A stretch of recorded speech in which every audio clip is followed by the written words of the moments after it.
तो attack on Titan has finally ended after 10 years और इसके लास्ट एपिसोड के अंदर पता चलता है कि Eren is not Eren, he is actually Aizen. Everything was part of his plan. Rumbling का होना, रमलिंग का रुकना, everything was part of his plan. And personally मुझे इस एपिसोड का ज्यादा वेट नहीं करना पड़ा क्योंकि मैंने बस 1 महीने पहले खत्म करता अटैक ऑन टाइटन को। और आज की इस वीडियो के अंदर मैं एविटी की एंडिंग को ढंग से एक्सप्लेन करने वाला और ये भी बताऊंगा कि बहुत सारे लोग इसके एंडिंग को हेट क्यों करते हैं और बहुत सारे सवालों के जवाब भी दूंगा, जैसे कि क्यों मिकासा वाज द वन जिसका यूमी वेट करती पिछले 2000 सालों से। और लास्ट में मुझे वो बच्चा दिखा था पेड़ के सामने आकर, उसका मतलब क्या है? क्या एरन का पूरा प्लान फेल हो गया है? लेकिन हम इससे पहले इन सब के बारे में बात करें, मैं थोड़ी सी एक्सप्लेनेशन देता हूँ एपिसोड के अंदर हुआ क्या था। तो एपिसोड के स्टार्टिंग के अंदर अपने सर्वे कॉप्स और टाइटन शिफ्टर्स एरन की बैक पे लैंड कर चुके होते हैं और वहाँ पे वो बीस्ट टाइटन को जल्दी से हरा देते हैं। लेकिन उन्हें पता चलता है कि ज़ीक उस बीस्ट टाइटन के अंदर है ही नहीं, वो कहीं और छुपा हुआ है, just like the war hammer Titan. और सारे लोग प्लान करते हैं कि आर्मिन को कोलोसल टाइटन में ट्रांसफॉर्म करके एरन की बैक में बहुत बड़ा एक्सप्लोजन करेंगे जिससे ज़ीक का भी पता चल जाए और शायद इससे रमलिंग भी रुक जाए। लेकिन इससे पहले आर्मिन कोलोसल टाइटन में पीछे से एक टाइटन आता है जो कि आर्मिन को अनहार्म्ड पकड़ लेता है। फिर सब लोग आर्मिन को बचाने की कोशिश करते हैं लेकिन उन्हें देखते हैं कि हजारों टाइटन्स आ गए जो कि उन पर अटैक कर रहे हैं। फिर पीक बताते हैं कि ये सारे के सारे टाइटन्स पुराने टाइटन शिफ्टर्स हैं। फिर पीक गुस्से में आ जाती है और वो एरन के हेड के पास जाते हैं। वहाँ पे उसकी गर्दन पे बहुत सारे एक्सप्लोसिव डाल देती है, लेकिन इससे पहले कि वो एक्सप्लोजन को एक्टिवेट करती उसके पहले वो खुद डीएक्टिवेट हो जाती है। फिर टाइटन सब पर अटैक करता है और क्योंकि सारे के सारे ओल्ड टाइटन शिफ्टर्स वापस आया, इसका मतलब ये नॉन एग्जिस्टिंग कैरेक्टर भी वापस आया। हाँ, मुझे इसका नाम लेना बिल्कुल नहीं आता। और इसके आते ही ये राइनर को खा जाता है। सबकी हालत इस टाइम पे बहुत ज्यादा खराब हुई होती है। तभी मिकासा चिल्लाते और कहते हैं मैं तो सबसे स्ट्रॉन्ग हूँ, जिसमें दम है आके मुझसे लड़ने। लेकिन तभी अपना फाल्को द फ्लाइंग जॉ टाइटन आता है और सबको वहाँ से बचा के ले जाता है। फिर सीन शिफ्ट होता है आर्मिन और ज़ीक पे। वो लोग पाथ के अंदर बैठ के कॉन्वर्सेशन कर रहे होते हैं जहाँ पे ज़ीक कहते हैं कि इस दुनिया के अंदर बहुत सारे क्रीचर आए और बहुत सारे गए, लेकिन उनमें से सिर्फ कुछ ही बचे और उन कुछ बचे वो को हम लाइफ कहते हैं। और वो अल्टीमेट रीजन जिसकी वजह से लाइफ सर्वाइव करी थी वो था कि हर लाइफ के नेचर के अंदर मल्टीप्लाई करना था। In short the purpose of life is to multiply. जिसे सुनकर आर्मिन कहता है कि उसने अपनी लाइफ के अंदर अपने दोस्त यानी कि एरन और मिकासा के साथ बहुत मजे करे और कभी कभार तो उसे ऐसा लगता था कि वो एरन और मिकासा के साथ मजे करने के लिए पैदा हुआ है। जैसे सुनकर ज़ीक को उसका पास्ट याद आता है, जैसे वो कसावर सान के साथ बैठ के कैच खेल रहा होता है और वो कहते हैं या दैट्स राइट, बॉल को फेंकना, फिर उसे पकड़ना, फिर उसे फिर से फेंकना, ये सब एक मीनिंगलेस रिपीटिशन है लेकिन ये उसके लिए बहुत ज़्यादा प्रीशियस है।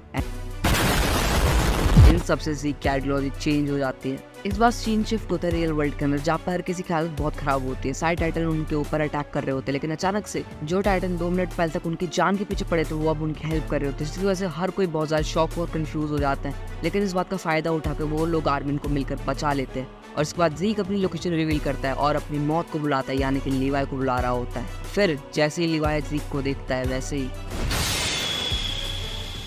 फिर हमें पता चलता है कि पाथ्स के अंदर ज़ीक ने पुराने टाइटन शिफ्टर्स को अवेक कर दिया और ऐसा इसलिए हो पाया क्योंकि पाथ्स के अंदर लाइफ और डेथ एग्जिस्ट नहीं करती। वहाँ पे सारे के सारे एलियंस कनेक्टेड है और वहाँ पे ज़ीक और आर्मिन मिलकर सारे पुराने टाइटन शिफ्टर्स को कन्विंस कर लेते हैं उनकी हेल्प करने के लिए। ज़ीक के मरने के बाद रमलिंग रुक जाती है और इसके बाद जान जाता है एरन के सर के पास और वहाँ पे लगे हुए बॉम्ब्स को एक्टिवेट कर देते हैं जिससे एरन का सर फट के जमीन पे गिर जाता है। और अगर तुम्हें याद हो जब गावी ने एरन के सर को गोली मार के उड़ा दिया था तब एक अजीब सा क्रिएचर आया था उसकी बॉडी से निकल के और वो एरन के सर से अटैच हो गया था। और वैसा ही सेम यहाँ पे भी होता है, एरन की बॉडी के अंदर से वही सेम क्रिएचर निकलता है और वो कोशिश करता है एरन के सर से अटैच होने की, लेकिन बीच में उसे अपना राइनर आके रोक देता है। फिर अपना आर्मर कोलोसल टाइटन में ट्रांसफॉर्म होता है और फिर वो एरन की बॉडी पे एक बहुत बड़ा सा ब्लास्ट करता है जिससे एरन की बॉडी टूट जाती है और फिर सब लोग अपने परिवार के साथ रियूनियन करते हैं। लेकिन ऐसे कैसे? जब आर्मन और राइनर उस क्रिएचर को मारने जा रहे होते तब पीछे से अपना एरन ये ट्रांसफॉर्म होता है कोलोसल टाइटन में। और हाँ, वो ऐसा कर सकता है क्योंकि उसके पास फाउंडर की पावर्स है। साथ में अजीब सा क्रिएचर गैस को निकालता है जिससे सारे एलियंस प्योर टाइटन में ट्रांसफॉर्म हो जाते हैं और वो सारे टाइटन राइनर पर अटैक करने जाते हैं क्योंकि राइनर ने उस अजीब से क्रिएचर को रोक रखा था। लेकिन एलियंस के ट्रांसफॉर्म होने के पहले मिकासा, लीवाई, पीक, फाल्को बैठ के वहां से उड़ जाते हैं। फिर लीवाई कहता है मिकासा से that you are the person who will kill Eren और यही चीज बार बार सुनकर मिकासा का दिमाग खराब हो जाता है और वो कहते हैं कि मैं अब ये सब नहीं कर सकती।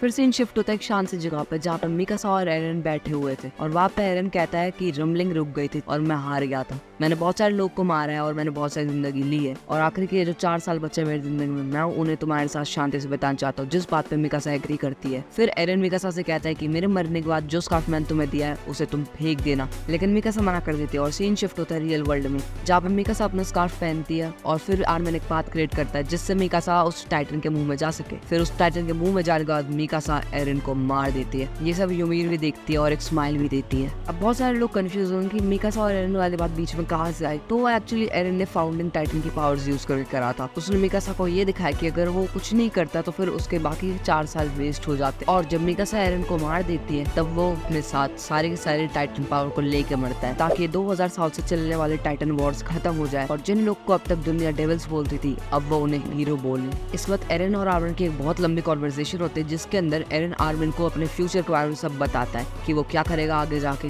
और आर्मिन को अपने प्लान के बारे में बताता है कि वो दुनिया के अंदर की सारी टाइटन पावर को अपने साथ लेके आर्मिन और बाकी सारे लोग के हाथों से मरेगा, ताकि वो लोग हीरोज बन पाए। इस बात एरन आर्मिन को बताता है कि किंग फ्रिट्ज ने यूमिर के पूरे परिवार को मार दिया था और यूमिर को एक स्लेव बना के रखा था, लेकिन तब भी यूमिर जो कि फाउंडर थी उसने कुछ नहीं करा, क्योंकि वो किंग फ्रिट्ज से प्यार करती थी। इस बात एरन ये भी बताता है कि यूमिर को जो पिछले 2000 साल से फ्रीडम चाहिए थी वो उसे और कोई नहीं मिकासा देने वाली है। जिस उनका आर्मिन बहुत ज्यादा कंफ्यूज हो जाता है, क्योंकि सबको लगता था कि एरन वाज द वन जिसका यूमिर वेट कर रही थी पिछले 2000 सालों से। तो यहाँ पे आर्मिन एरन से पूछता है कि आखिर क्यों मिकासा वो इंसान जिसका यूमिर वेट कर रही थी पिछले 2000 साल से, जिसके जवाब में एरन कहता है कि वो राज उसी के साथ चला गया। यानी कि एरन को भी नहीं पता why Mikasa was the one जिसका यूमिर वेट करते पिछले 2000 साल से। लेकिन टेंशन मत लो, मैं हूं ना, मैं आगे तुम्हें बताऊंगा कि ऐसा क्यों है। फिर एरन कहता है कि जिस दिन बॉल टूटी थी उस दिन जिस टाइटन ने एरन की मां को खाया था वो एक्चुअली में इस आदमी के पास जा रहा था उसे मारने के लिए, लेकिन इस टाइम पे इस आदमी को मरने का टाइम नहीं था। तो फिर एरन ने उस टाइटन को अपनी माँ के पास भेज दिया। फिर तुम जानते ही हो कि आगे क्या हुआ।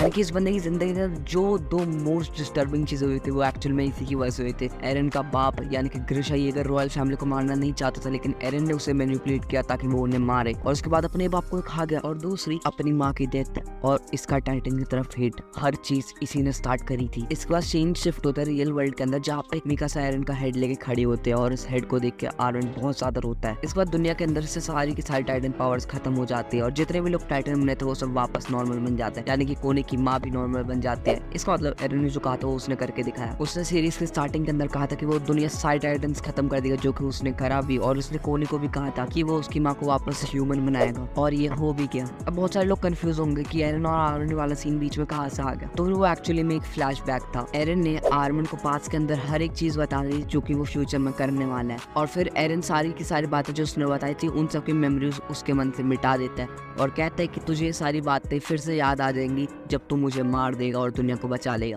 फिर आर्मिन वापस से रियल वर्ल्ड में आता है, और अगर तुम्हें समझ नहीं आया मैं कौन से सीन की बात कर रहा हूँ, तो एक्चुअल में इस वाले सीन की बात कर रहा हूँ मैं, और मेरे ख्याल से अब तुम समझ गए हो कि ये बीच में वाली बात कहाँ से आ गई थी। एरन के मरने के बाद मार्लियन सारे एलियंस के ऊपर गन पॉइंट कर देते हैं और कहते हैं कि प्रूफ करो that you are not a titan. फिर पीछे से आर्मिन आता है और कहता है कि तुम लोग अब तक जिंदा हो, यही इस बात का सबसे बड़ा प्रूफ है कि हम लोग टाइटन नहीं है, क्योंकि अगर हम टाइटन होते तब तुम लोग अब नहीं होते। फिर आर्मिन कहता है कि मैं हूँ आर्मिन आर्लेट, पैराडाइस आयरलैंड का एक डेविल जिसने एरन येगर यानी कि अटैक टाइटन को मारा है। इस बात आर्मिन, लिवाय और बाकी सारे लोग हीरोज बन जाते हैं नई दुनिया के लिए। अब चलो मेन बात है कि आखिर क्यों मिकासा वो इंसान थे जिसका यूमिर वेट करते पिछले 2000 सालों से। तो यूमिर मिकासा के अंदर अपने आप को देखती थी, जैसे यूमिर किंग फ्रिट्ज को प्यार करती थी उसी तरह से मिकासा भी एरन को प्यार करती थी, जिसकी वजह से एरन को मारना मिकासा के लिए बहुत ज्यादा मुश्किल था। और लास्ट में जब मिकासा ने एरन को मार दिया तब यूमिर को रियलाइज हुआ कि हर एक चीज को कभी ना कभी हमें छोड़ना पड़ता है, और लास्ट में मिकासा वो इंसान थे जिसने यूमिर को पिछले 2000 सालों की स्लेवरी से फ्रीडम दी। और लास्ट में हमें ये भी पता चलता है कि मिकासा को जो हेडेक्स आते थे वो इसलिए नहीं आते थे क्योंकि वो एक अक्कर मैन है, वो इसलिए आते थे क्योंकि यूमिर उसके माइंड में बहुत बार झांकती थी। इसके बाद एपिसोड खत्म हो जाता है, लेकिन जब क्रेडिट्स दिए जा रहे थे तब साइड में एक बॉक्स के अंदर हमें दिखाया जाता है कि रमलिंग के बाद क्या हुआ। तो मिकासा एरन को एक प्रॉपर बरियल दे देते और मिकासा शादी कर लेते हैं एक इंसान से। अब बहुत सारे लोग कहते हैं कि ये आदमी जान है, लेकिन पर्सनली मुझे ऐसा लगता है कि मिकासा जान से शादी करने वाले। मिकासा अपनी शादी के बाद भी एरन को बार बार करने आते थे अपने पूरे परिवार के साथ, और लास्ट में हमें मिकासा के ग्रेव दिखाई जाते हैं जिसके ऊपर व्हाइट फ्लावर्स रखे हुए थे। और अटैक ऑन टाइटन के राइटर इसेयामा ने अपने एक इंटरव्यू में कहा भी था कि ये व्हाइट फ्लावर्स जो है वो मिकासा की इस चीज को रिप्रेजेंट करते हैं और मिकासा के प्यार को रिप्रेजेंट करते हैं एरन के लिए। रमलिंग के बाद दुनिया के अंदर बहुत सारी वॉर्स होती है और लास्ट में दुनिया तबाह हो जाती है पूरी तरह से, यानी कि वॉर्स लड़ाई या ह्यूमन नेचर के अंदर होता है, और चाहे टाइटन्स हो या ना हो दुनिया के अंदर वॉर्स तब भी होंगी। और फिर लास्ट में हमें एक पेड़ और एक बच्चा दिखाया जाता है, और ये पेड़ उस पेड़ की तरह दिख रहा है जिससे यूमिर को उसकी टाइटन्स पावर मिली थी, यानी कि हिस्ट्री रिपीटेड इटसेल्फ। टाइटन्स की पावर दुनिया के अंदर वापस आ गई है और इसी की वजह से फैंस को इसकी एंडिंग बिल्कुल पसंद नहीं आती। उन्हें लगता है कि एरन ने इतनी सैक्रिफाइस करे, इतनी मेहनत करी कि लास्ट में वॉर्स ना हो और टाइटन की पावर खत्म हो जाए, लेकिन लास्ट में सेम चीज होती है और हिस्ट्री रिपीट करते हैं खुद को। अब तो में से बहुत सारे लोग को ये एंडिंग नहीं पसंद आएगी, लेकिन टेंशन नॉट। अप्रैल 2024 के अंदर एओटी की नई मांगा आ रही है, यानी कि उसका वॉल्यूम 35 रिलीज होने वाला है, जो कि 18 पेजेस लॉन्ग होगा और इसके अंदर शायद से हमें एक ऑल्टरनेटिव एंडिंग मिल जाए। और लास्ट में सिर्फ एक ही चीज बोलना चाहूंगा, 心臓を捧げよ。